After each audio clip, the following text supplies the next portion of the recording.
네, 그 정부가 정년 60세 내년부터 이거 시행되는 것에 선제 조치의 성격이 강한 임금 피크제를 들고 나왔습니다. 노동시장 개혁과 맞물려 있는 것 같은데요. 오정근 건국대학교 금융IT학과 특임교수 겸 한국경제연구원 초빙연구위원 함께하겠습니다.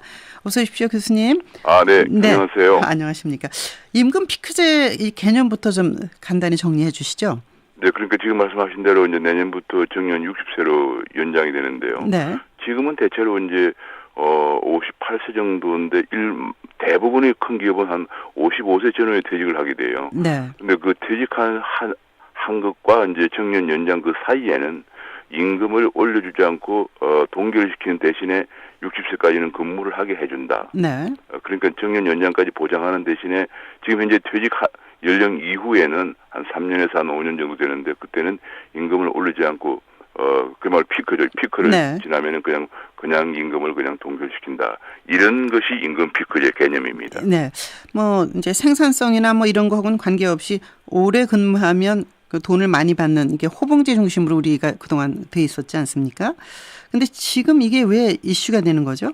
그러니까 이제 우리나라 기업들이 이제 완전히 이제 글로벌 시장에서 경쟁을 해야 하기 때문에 전체적인 임금 지급 부담이 커지면은 그만큼 경쟁력이 없어지는데 네. 지금 말씀하신 대로 우리나라 임금 체계는 연공 서열형으로 되어 있기 때문에 네. 이 연공 서열 임금 체계는 이제 나이가 들면 오히려 생산성은 떨어지는데 임금은 더 많이 줘야 하기 때문에 이번에 이제 그 대기업의 경우에 조사를 해봤더니 30대 그룹의 경우에 금년에 채용을 오히려 6% 정도 예년에 비해서 줄이고 있어요. 그 이유를 봤더니 내년부터 그 정년 연장 때문에 총 늘어나는 임금 비용 부담 때문에 신규 청년들을 고용하지 못하는 네. 고용을 줄여야 되는 그런 문제가 대두가 되면서 그렇지 않아도 청년 실업 문제가 심각한데 이거 보통 문제가 아니다. 그래서 임금 정년 연장과 더불어서 임금 피크제를 도입을 해야 된다 하는데 이제 노조에서는 안 된다. 정년 연장은 보장받지만 임금 피크제는 안 된다. 네. 이렇게 주장을 하면서 지금 문제가 되고 그렇다면 있습니다. 이제 그 청년 실업을 줄이고 임금 피크제 도입하면 역시 일자리 창출에 도움이 될 거라는 그것이 어느 정도 효과가 있을 거로 보시나요? 지금 현재 한국경영자총협회 등에서 분석한 거 보면은 만약에 정년 연장을 하지만은 임금 피크제를 도입할 경우에는 약 18만 명 정도 일자리가 창출된다. 이런 분석이 나오고 있고 실제로 또 이제 지금 임금 피크제를 도입한 기업들을 보더라도 또 그런 효과가 임금 피크제 도입한 경우에는 일단은 그 신규 취업자 중에서 30세 미만의 취업자 비율이 50%가 넘어서고 있어서 실제로 도입한 기업은 청년들을 많이 고용하고 있는 것으로 나타나고 있습니다. 네. 그럼 정부가 내놓은 이제 임금 피크제 도입 방안이 뭐 단계별로 또는 뭐 정부가 어떤 내놓는 뭐가 있지 않겠습니까?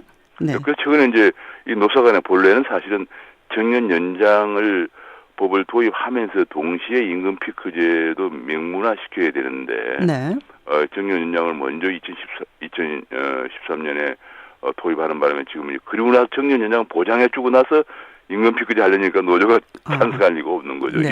이미 이제 정년 연장을 받아놨기 때문에 그래서 이번에 이제 이 문제를 해결하기 위해서 당근을 내놨어요. 당근이 뭐냐면 이제 임금 피크제를 도입하고 정년 연장하는 그런 기업에 대해서는 매월 그 정년 연장된 장년과 그다음에 새로 취업한 청년들한테 45만 원씩 한 쌍에 월 90만 원씩 지원을 해주겠다. 연간 1,080만 원을 지원해주겠다는 당근책을 내놓고 있습니다. 네. 그런데 이제 이게 뭐 한 3년간 그 한시적으로 주는 거지만 상당히 기업으로 보면은 좀 도움이 될 텐데 효과가 있을까요? 문제는 이제 그만큼 또 이제 재정 부담도 늘고 하는데 뭐 좀 없는 것보다 낫겠지만 그러나 기본적으로 현재 노조에서 그야말로 임금 피크제 기업 전체 임금 부담이 증가해서는 글로벌 시장에서 경쟁력이 떨어져서 일자리가 오히려 줄어들기 때문에 이런 문제를 받아들여서 임금 피크제를 기본적으로 도입하지 않는 한 이 효과가 굉장히 제한적일 것이다. 이런 분석들이 나오고 있습니다. 네. 그러면 이제 이런 방안에 대해서 그 노동계는 지금 반대 입장을 분명히 하고 있고 경영자 경총 아까 말씀하셨습니다만 사주 측에서는 어떤 입장인가요? 사주 측에서는 지금 현재 이런 얘기를 내놨어요. 최근에 이제 그러면은 그것도 힘들면은 일단은 우리가 청년 실업 문제가 너무 심각하기 때문에 네.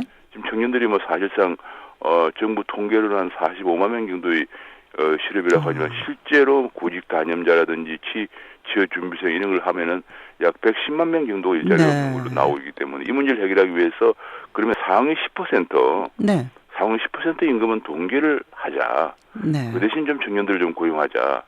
그러니까 그런 또 약간 우회적인 방법까지 이제 그 경영자총회에서 내놓고 있는데 이것마저 지금 노조에서 받아들여지고 있지 않나. 그러니까 노조에서는 이미 이제 네. 지금 문제가 정년 연장을 보장을 받았기 때문에 네.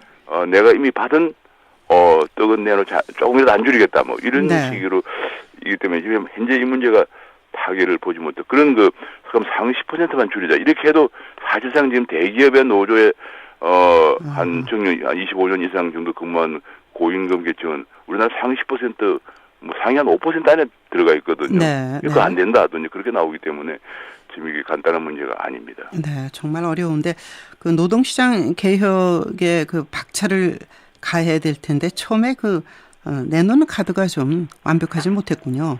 정규직이나 비정규직 뭐 이것도 상생해야 될 거고 노동시장의 불확실성을 해소하기 위해서는 뭐 어떤 방안들이 있을까요? 결과적으로 제가 보기엔 지금 말씀하신 대로 뭐 비정규직 문제도 있고 그다음에 이제 여러 가지 그런 문제가 많은데 결과적으로 노사 간에 서로 양보하는 그리고 네. 결국은 기득권 특히 이제 대기업 노조들 지금 현대차도 굉장히 어려움에 또 직면하고 있는데 네. 연봉이 평균 연봉 신입 사원부터 해가지고 다 포함한 평균 연봉이 9,300만 원을 넘어서고 있거든요. 네. 그런데도 이제 이런 양보가 안 되는 문제, 결국은 기득권의 양보를 통해서 이 난국을 극복해 나가자는 그런 지혜가 모아질 때 문제가 해결될 수 있을 것으로 보여집니다. 네. 결국 이제 뭐 현대차 말씀하셨습니다만은 중국 쪽의 자동차 시장 확실하게 열리고 있는 것 같아요. 그쪽에 그 제작한 게 보통 차보다 반값에 성능은 같은 비슷한 차가 뭐 지금 몰려오고 있다는 거 아닙니까? 자동차뿐이 아니고 지금 자동차뿐이 아니고 뭐 여러 가지 스마트폰 같은 것도 지금 중국에 네. 10만 원대까지 나오고 있는 상황이니까. 네. 지금 그런데도 불구하고 이제 우리나라 임금은 전 세계적으로 높거든요. 미국이나 일본보다도 높기 때문에 네. 이 문제에 관해서 정말 기득권 아까 뭐 경제청에서 상위 10% 얘기했습니다만은 뭐 상위 10%의 양보라든지 이런 그야말로 기득권에 조금 이 난국에 너무 청년들이 100만 명이 넘는 실업자가 있기 때문에 네. 네. 임금 피크제를 도입하든지 아니면 상위 10% 임금을 동결하든지 좀 그런 기득권의 양보 있어야만이 중국이나 후발개독들이 저임금으로 치고 들어오는 그런 부분에 관해서 우리가 좀 넘을 수 있지 않겠는가 하는 생각을 하고 있습니다. 네. 어려운 국면 메르스가 덮쳤는데 정말 서로 양보하고 내 것을 내놓는다는 게 참 어렵지만 그렇지 않으면 어려운 국면인 것 같습니다. 네, 고맙습니다. 네. 네, 감사합니다. 오정근 건국대학교 금융 IT학과 특임 교수였습니다.